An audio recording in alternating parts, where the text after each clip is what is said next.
Baik, selamat sore Pak Nanang, Pak Fahmi, Bu Cindy, juga selamat sore juga dengan buat Pak satu lagi, maaf, Aldi, saya Pak. ya Pak Aldi ya, Pak Aldi Iya, yang betul. belum bisa hadir pada sore hari ini. Nanti melalui video ini bisa di-share juga tentang informasi apa yang kita pelajari pada pertemuan kita pada sore hari ini. Pertemuan sekarang ini sebenarnya pertemuan perkenalan.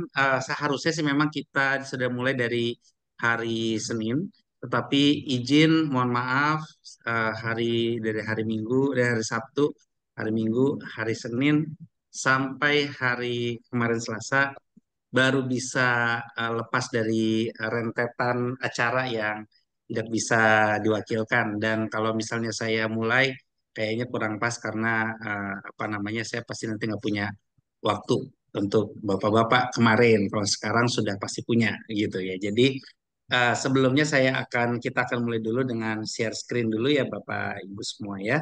Sebentar, saya share dulu. Kita akan masuk ke sini. Ya.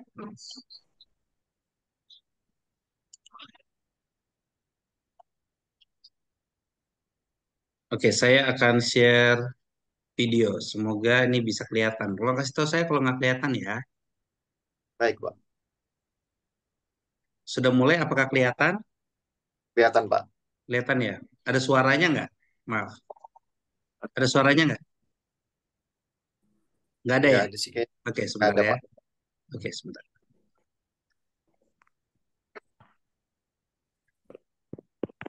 Bentar.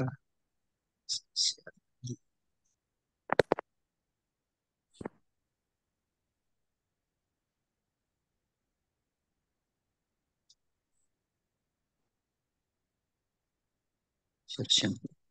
Oke.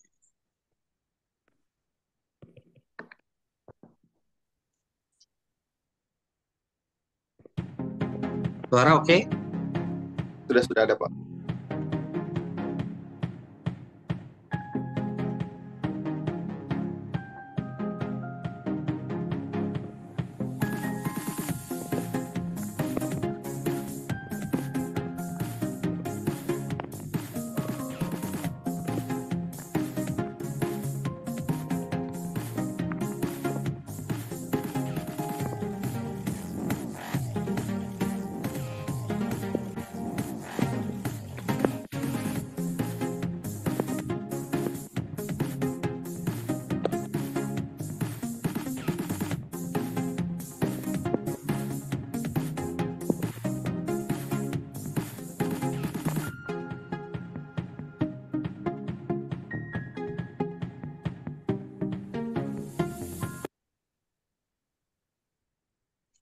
Baik. Eh, apakah Bapak-Bapak di sini ada yang baru pertama kali untuk mengikuti ini? Kalau untuk saya pribadi, saya baru pertama kali, Pak. Baru pertama kali ya Pak, baik. Untuk yang sudah pernah mungkin sudah paham jadwal dari SMA online, tapi untuk yang baru mungkin saya jelaskan sedikit ya. Di sini ada pertemuan pertama, ada introduction dan modul guidance questions ya, nanti kita akan mulai perkenalan. Kita ini bentuknya dalam video seperti sekarang ini. Lalu group discussion video assignment, nanti ada video assignment ya, video analyze, kemudian group discussion dan juga video conference untuk hari ke-6. Jadi kebetulan karena kita mulainya di hari ini, hari Rabu ya. Jadi kan Iya. Rabu, Kamis, Jumat, Sabtu itu sudah akan keluar tugas. Jadi hari ini izin Bapak tadi sudah melihat, sudah ada di dalam Google Classroom itu sudah ada tugas pertama. Jadi harusnya tugas pertama itu di hari kedua. Tetapi karena ini Baik. sudah mulai dari hari pertama sudah ada tugas. Jadi dari Sabtu kemudian Minggu sudah video call. Kalau misalnya sibuk nanti kita cari hari lain. Tapi tugasnya sudah mulai lagi di tugas 1, 2, 3, 4 di hari Senin, Selasa, Rabu, Kamis gitu. Baru hari Jumat kita video call, kemudian hari Sabtu kita final test. Ya, saya akan lanjutkan dengan materi. Kalau tadi seperti yang di dalam video, untuk silabus kita itu ada tentang, oh sebelumnya tak kenal maka tak sayang ya. Jadi saya perkenalkan dulu nih. Saya ini Theo George Gill. Ya ini saya biarin aja saya kasih lihat alamat saya, status saya. Ini tapi ngomong-ngomong status saya udah nggak menikah nih, udah duda saya nih. Jadi harusnya nggak apa-apa lah kalau di KTP nggak berubah. Kemudian ini alamat kantor, alamat email, emailnya pakai Gmail sekarang. Kemudian ini pendidikan saya di Bogor, kemudian D3 saya di NHI, S1, S2. Lalu saya sekarang ini masih Ketua Umum Forum Kursus Peralatan Kapal Pesiar Indonesia. Kemudian saya juga Ketua Himpunan Lembaga Pelatihan Swasta Indonesia LC Kota Bogor, anggota Himpunan Seluruh Pendidikan Penguji Indonesia, anggota Himpunan Penyelenggara Pelatihan Khusus Indonesia. Saya juga auditor untuk Lembaga Sertifikasi Usaha PT Suji. Saya juga Direktur sini LKP Sangkuriang, juga Ketua HILSI Kota Bogor, Gerakan Nasional Anti Narkotika saya Ketua Umum sampai sekarang. Kemudian saya juga ikut pelatihan untuk sertifikasi pengelola lembaga pendidikan dan pelatihan, lagi sudah tersertified, kemudian saya sudah ikut pelatihan auditor dan seterusnya nih ya. Kita bicara pengalaman kerjanya aja deh. Di sini saya itu dimulai dari tahun 90 98 sebagai waktu jadi trainee pertama kali di Singapura, Hotel Bintang 5 Beaufort Hotel. Lalu saya sudah mulai dengan menjadi seorang manajer restoran, junior restoran dan bar manager di Putri Gunung Hotel di Lembang. Itu saya masih umur 21 tahun. Kemudian F&B Service Conference Coordinator ini sama dengan FB Service Manager ya, jadi seluruh outlet itu saya pegang. Kemudian ada juga saya sebagai F&B Manager Hotel Imperium, Three Star Hotel. Saya sudah mulai mengajar sejak tahun 2000 hingga hari ini. Saya senang mengajar sampai umur sekarang sudah 24 tahun sejak pertama kali saya mulai mengajar. Kemudian saya pernah kerja juga di Citibank. Saya juga pernah kerja di Holland America Line di F&B Service sampai terakhir adalah Reservation Supervisor. Kemudian saya juga adalah Direktur Utama Pendidikan, juga asesor perhotelan pendidikan non formal, juga asesor perhotelan untuk BNSP.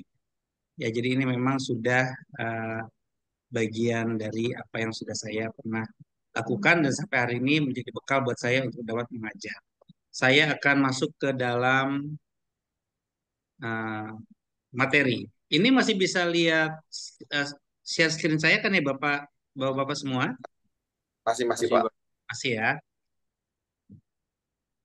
Baik, kita akan lihat dulu. Oke.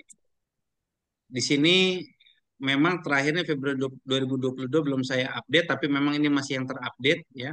Saya adalah juga Kepala TUK untuk LSP Pelatinas, pelatihan instruktur nasional. Saya juga tim auditor LSU Pariwisata, tim asesor kompetensi LSP CKPNI, juga tim asesor dari LSP Sangkuriang. Baik, jadi ini sebenarnya kenapa kita perlu sertifikasi dan kita perlu mengenal juga yang namanya, sebentar sebelum saya masuk ke sini saya melihat Bapak Ibu. Jadi sebenarnya yang perlu kita pahami bahwa kenapa Bapak-bapak masuk atau kuliah online. Ini merupakan salah satu tujuan utama dari pemerintah juga ingin mendapatkan kualitas dari pelayanan pariwisata yang ada di Indonesia. Makanya biasanya dengan pendidikan uh, kita-kita ini yang bekerja profesional di bidang perhotelan, di bidang restoran, di bidang hospitality deh apa saja, mau housekeeping, mau front office, apapun, itu biasanya lebih dihargai pada saat dia mendapatkan pendidikan yang pendidikannya lebih tinggi dan lebih tinggi posisi jabatan yang diberikan, dipercayakan. Karena memang pemerintah Indonesia melihat dasar hukum yang ada dari Kemenparekraf, Kementerian Pariwisata dan Ekonomi dan Kreatif, di mana di sana diharapkan memang uh, si SDM itu dapat menjadi sebuah apa insurans atau asuransi atau sebuah jaminan bagi para wisatawan bahwa pelayanan akan diberikan itu akan yang terbaik ya. Jadi kita akan buka undang-undangnya.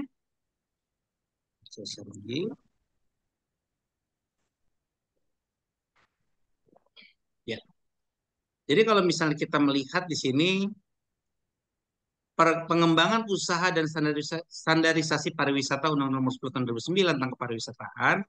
Ini di sini ada pasal 15 ayat 1 tentang tanda daftar usaha. Ini kita tidak perlu terlalu dalam tentang TDU karena ini bicara tentang kalau mau buat hotel. Tapi yang perlu adalah kita pahami sebagai karyawan hotel atau karyawan di bidang hospitality, baik itu di restoran maupun di bidang apapun, ada hak wisatawan yang harus dijaga oleh pemerintah. Makanya diperlukan adanya sertifikasi. Ada juga pasal 26 huruf N, standar usaha dan kompetensi. Ada hak wisatawan, ada standar usaha dan kompetensi. Sehingga pasal 53 menjelaskan tentang standar kompetensi itu untuk si uh, karyawannya atau si orangnya atau SDM-nya itu harus memiliki sertifikasi kompetensi. Yang dikenal saat ini terkenal adalah BNSP, Badan Nasional Sertifikasi Profesi. BNSP inilah yang sekarang dipakai oleh kebanyakan perhotelan karena memang sudah menjadi uh, undang-undang yang awal yang dipakai untuk menjadi dasar apakah dia bisa bekerja atau tidak tanpa harus selain tentunya ada wawancara dan pengalaman, tapi sertifikasi kompetensi inilah yang menjadikan jaminan buat si perusahaan tersebut melalui LSP. Kemudian juga karena ini merupakan undang-undang sehingga pemerintah menganjurkan dan mengharuskan untuk semua perhotelan, semua tempat usaha wisata itu ada 49 tempat usaha selain hotel, restoran, ada pondok remaja, ada hotel syariah, ada juga apa namanya kayak Taman Matahari itu ya, tempat wisata seperti Ancol begitu ya. Itu semua karyawannya harus memiliki sertifikasi kompetensi sejumlah 50% plus satu. Terutama kalau kita bicara hotel berbintang atau non bintang, itu kalau mau diberikan sertifikasi untuk usahanya, itu harus memiliki 50 plus satu karyawannya memiliki sertifikasi kompetensi. Maka keluarlah sertifikasi usaha yang akhirnya kita kenal dengan hotel bintang 1, 2, 3, 4, 5, hotel syariah, ataupun sertifikasi restoran dan lain-lain. Ya, inilah yang digunakan oleh pemerintah sebagai dasar untuk dapat memberikan sertifikasi atau sebagai jaminan hak wisatawan. Gitu bahwa perusahaan tersebut memberikan pelayanan yang maksimal. Lalu tentunya di sini ada PP 50, PP 52 ya. Ini tentang kita bicara nanti ke bawah saja. Tetapi yang terbaru nih, ada peraturan Permen Parekraf nomor 2 tahun 2022. Makanya ini diaturnya 2022 karena memang baru baru keluar nih undang-undangnya. Standar KKNI oleh lembaga sertifikasi kompetensi. Jadi ternyata pun di semua kementerian itu mereka memiliki juga sertifikasi mandiri. Nah, kita bicara khusus perhotelan, dari kami sendiri lembaga pendidikan perhotelan di Sangkuriang itu juga memiliki lembaga sertifikasi kompetensi yang dikeluarkan oleh Kemdikbud. Makanya disebutnya LSK. Kalau tadi kita bicaranya ada LSP ya di pasal 53, tetapi di Permen Parekraf nomor 2 tahun 2022 menuliskan tentang lembaga sertifikasi kompetensi atau LSK. Nah, ini selaras dengan Undang-Undang Sisdiknas nomor 20 tahun 2003, ya ini Undang-Undang Sisdiknas nomor 20 tahun 2003 tentang pasal 61 ayat 1 dan 3 tentang sertifikasi kompetensi ya. Jadi kalau kita lihat di sini Permen Parekraf ini bicara juga tentang standar KKNI oleh lembaga sertifikasi kompetensi. Jadi dan lembaga pendidikan yang bisa melakukan sertifikat kompetensi selain LSK adalah selain LSK seperti di sini terlihat adalah lembaga pendidikan yang sudah terakreditasi. Sangkuriang sudah terakreditasi A dan dapat memberikan juga sertifikat kompetensi seperti itu. Ya, baik.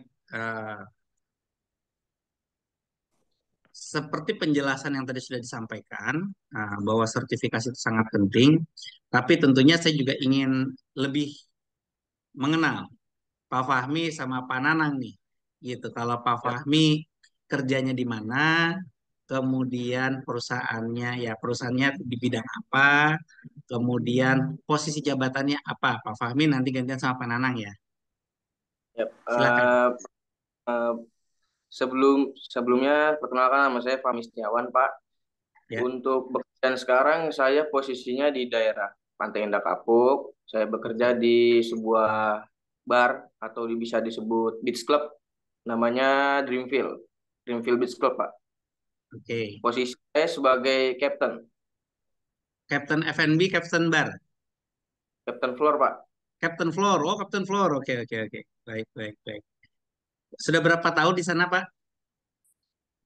Sekarang karena kita masih baru opening sih, Pak. Saya Oh, baru baru pening. jalan 4 bulan, 4 baru bulan pindah ya. sebelum golf juga. Oh, begitu. Baik, baik, baik. Baik, dan tentunya sebelum berjalan pasti sudah ada yang namanya perusahaan itu didaftarkan tanda daftar usaha ke pemerintah setempat dan nanti pasti ada kategorinya. Kategorinya klub ini pasti ada di oleh Permen Parekraf. Nanti biasanya kalau masih baru buka nggak langsung disertifikasi biasanya. Tapi kalau bisa langsung disertifikasi ya bagus. Biasanya setelah 1 tahun nanti ada laporan-laporan keuangan, kemudian ada pokoknya macam-macam lah yang dilihat di audit itu. Nah, itu baru bisa diberikan sertifikasi. Terima kasih. Kalau Pak Nanang izin kerja di mana Pak dan apa jabatannya kalau boleh tahu silakan Pak Nanang. Iya, kalau dari saya bekerja di Bunga Rampai, Pak. Untuk tempatnya itu ada di Menteng, Cikini, Jakarta Pusat. Di Saya restoran bekerja ya? di restoran, Pak. Bunga Ya, Rampai untuk nama restoran. ya, ya, ya. Saya kebetulan memang sudah lihat juga nih dua-duanya apa namanya websitenya, IG-nya, wah bagus-bagus nih. Tempatnya bagus-bagus. Tempat Pak Nanang, tempat Pak Fahmi kerja itu sangat bagus-bagus. Jadi memang tentunya di tempat yang bagus mereka pun membutuhkan karyawan yang uh, skillful atau yang terampil gitu dan ini juga tidak bisa di sembarang orang untuk dapat melayani contohnya seperti yang sekarang saya sedang melihat Pak Fahmi dengan Pak Nanang dengan walaupun Pak Fahmi lagi istirahat tapi kelihatan rapi apalagi Pak Nanang lagi bekerja nih lebih rapi lagi begitu ya jadi memang Ya, salah satu kompetensi dari si karyawan untuk menjaga hak wisatawan adalah personal grooming. Ya, ini juga yang saya sangat senang sekali kalau berarti kita nih satu frekuensi nih. Karena saya juga di bidang F&B service soalnya. Jadi sama ya. memang saya juga pada saat kerja juga jadi di Holland Amerika lain pun saya meninggalkan posisi F&B manager sebenarnya. F&B manager sudah, tapi naik kapal pesiar nggak ada yang langsung posisi F&B manager nggak ada di sana itu pasti mulai dari asisten waiter jadi busboy saya bilang nggak apa-apa lah yang penting saya cari duitnya gitu kan setelah cari duit saya kumpulin duitnya ya alhamdulillah saya bisa punya sekolah gitu saya bikin sekolah ya apa namanya memang punya mimpi beda-beda ya ada yang mungkin pengennya langsung beli rumah pengen beli apa gitu mungkin ya itu kan masing-masing ya kebetulan saya hobi saya ngajar dari dulu waktu di hotel juga saya senangnya memberikan pelatihan dan hari ini pun saya sangat senang sekali dan merasa ini bukan suatu kebetulan Tuhan sudah atur saya bisa ketemu Pak Fahmi dan Pak Nanang jadi keluarga baru lagi mendapatkan keluarga baru lagi di bidang F&B di Sangkuriang Maritim Hotel Institute. Terima kasih Pak Nanang sama Pak Fahmi. Coba dari penjelasan yang pertama itu tadi kira-kira ada nggak yang ingin ditanyakan? Silakan Pak Fahmi dan Pak Nanang. Saya mau bertanya, Pak. Silakan Pak Fahmi. Pak, maaf ya, izin off cam ya, Pak. Boleh, boleh, boleh Pak Nanang. Terima kasih, Nah, Pak. Terima kasih. saya mau lebih bertanya sih, Pak. Berarti yang Ya, lebih ke Bapak jelasin barusan itu lebih ke general hotelnya ya, Pak ya? General hotel knowledge, bukan? Lebih tepatnya. betul, betul Pak. Eh, Jadi betul. Apalagi ya, Pak? menurut saya sendiri, boleh kita sharing, Pak. Boleh. Kalau menurut saya, yang saya tahu itu, general hotel knowledge itu dia lebih ke mencakup berbagai aspek operasional, bukan sih, Pak? Maksudnya dalam kayak hal layanan, terus manajemen hotel, seperti itu bukan, Pak? Betul, betul Pak, betul. Jadi nanti dalam pembelajaran kita itu kita akan mengenal jenis-jenis hotel, perbedaannya. Kemudian ada juga, jadi kalau kita bicara hotel itu menurut apa yang ada di Indonesia, ada hotel bintang, ada hotel non bintang. Nah, hotel non bintang itu seperti apa, hotel bintang itu seperti apa. Kemudian nanti kita juga akan belajar studi kasus tentang bagaimana menghadapi eh, apa namanya tamu yang komplain begitu. Kemudian komplainnya apakah beralasan, apa tidak beralasan. Nanti kita akan ada pertanyaan-pertanyaan tersebut, ya. Kemudian juga kita akan melihat contoh hotel syariah. Syariah itu nanti akan dibagi dua, ada hotel syariah, hilal satu, ada hilal dua, itu seperti apa perbedaannya. Lalu nanti juga kita akan belajar tentang yang tidak boleh dilupakan itu adalah sertifikasi CHSE yang pernah ada dan sampai saat ini belum ada lagi karena waktu itu zaman COVID. Jadi CHSE sampai saat ini pun menjadi sebuah patokan untuk standar kesehatan, cleanliness, health, safety, and environmental. Nah, ini CHSE ini adalah juga sertifikasi dari Kemenparekraf untuk memberikan asuransi atau jaminan bagi wisatawan untuk dapat melaksanakan perjalanan wisata, baik itu tempat tujuan wisata, baik itu juga tempat tinggal, akomodasi, dan juga pelayanan makan minumannya. Begitu. Walaupun juga kita tahu bahwa ada juga sertifikasi khusus tentang HACCP atau HACCP atau yang dibilang food hygiene sanitasi. Nah, itu mungkin pelajarannya beda lagi, tapi memang itu adalah bagian dari general hotel knowledge. Begitu Pak Fahmi? Yap, makasih Pak. Ya, terima kasih Pak Fahmi. Ya, mungkin Pak Nanang ada yang ingin ditanyakan? Kalau dari saya pribadi sih Pak, mungkin memang saya pengen lebih tahu aja sih Pak, lebih dalam untuk general hotel knowledge. Karena kan saya masih tahu hanya beberapa contoh seperti yang udah Bapak sebutkan tadi. Saya juga sudah pernah mengikuti ISO beberapa kali di Ya, hotel untuk buat penilaian hotel juga kan untuk betul. menentukan bintang mereka. Seperti itu sih Pak. Jadi saya mau lebih tahu lebih banyak lagi aja sih Pak Baik, untuk baik, ke baik. depannya. Baik, Pak Nanang, baik, Pak Nanang. Jadi betul kita akan banyak belajar di dalam sama-sama belajar. Tentunya saya senang kalau saya mengajar itu berarti saya di-refresh lagi apa yang sudah pernah saya jalani, sudah pernah alami, ataupun yang sudah pernah saya pelajari. Jadi kalau kita nanti ke depan sini akan banyak tugas-tugas yang berkaitan dengan hal tersebut. Ada yang kurang paham bisa ditanyakan langsung di grup maupun di Jeffrey. Saya akan share sedikit lagi materinya. Baik, oke. Baik. Nah, ini dia. Kita mulai dari hak wisatawan. Nanti ini ada beberapa yang saya kasih tanda ya atau yang saya kasih highlight ya ini sebenarnya nanti keluar pada satu ujian ya.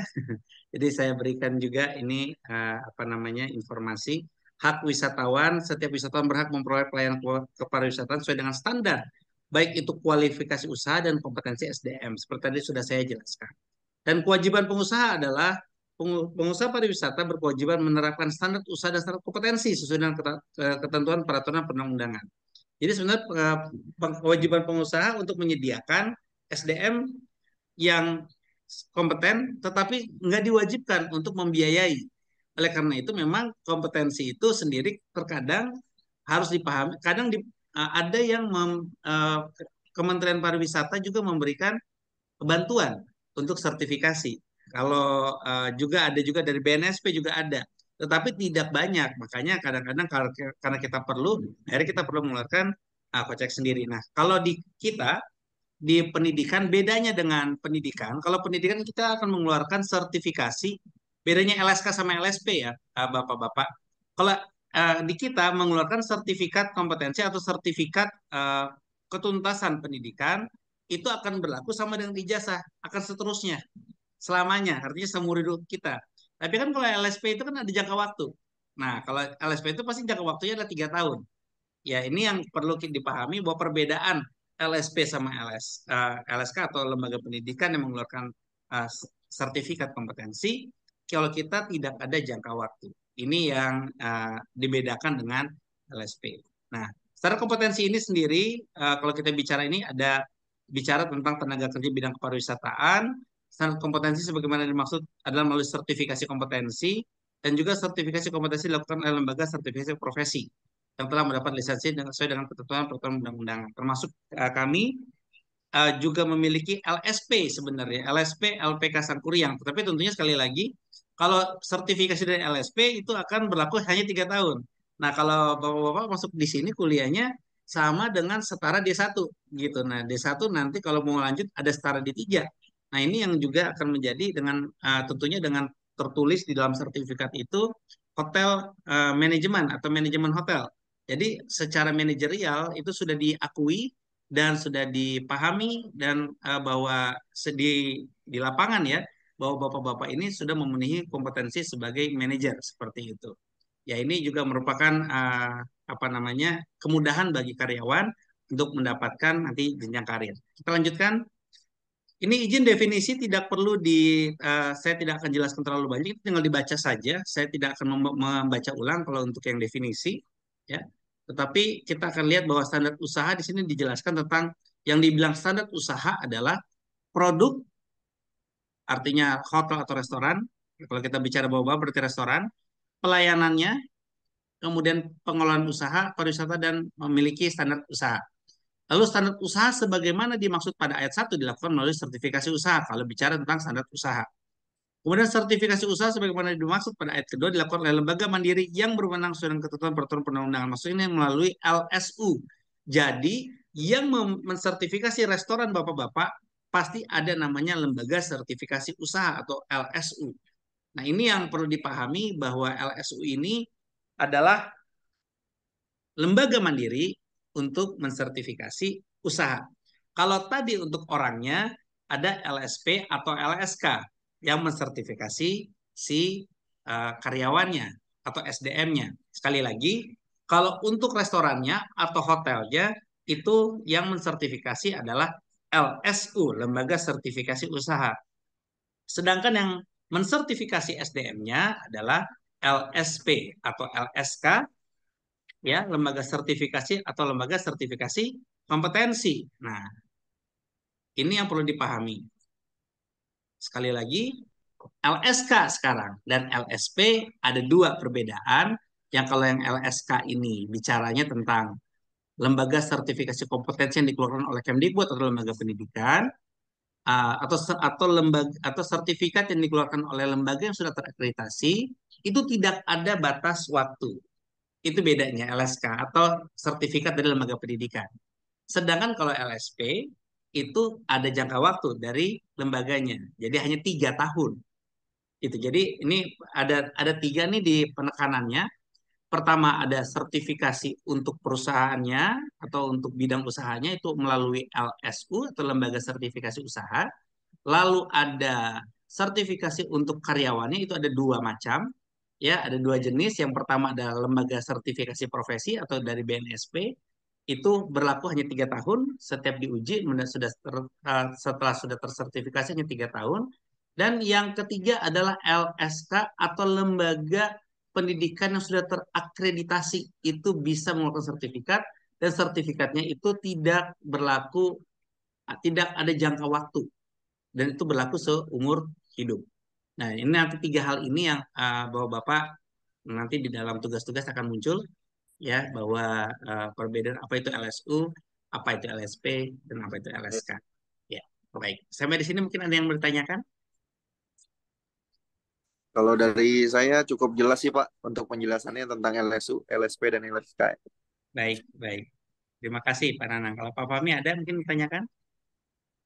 Kalau untuk dari saya sudah cukup, Pak. Mungkin kalau saya tuh lebih sharing lebih ke depannya aja sih, Pak, nanti. Boleh, Kalau boleh, udah boleh. keluar. Udah keluar tugas-tugasnya juga gitu ya.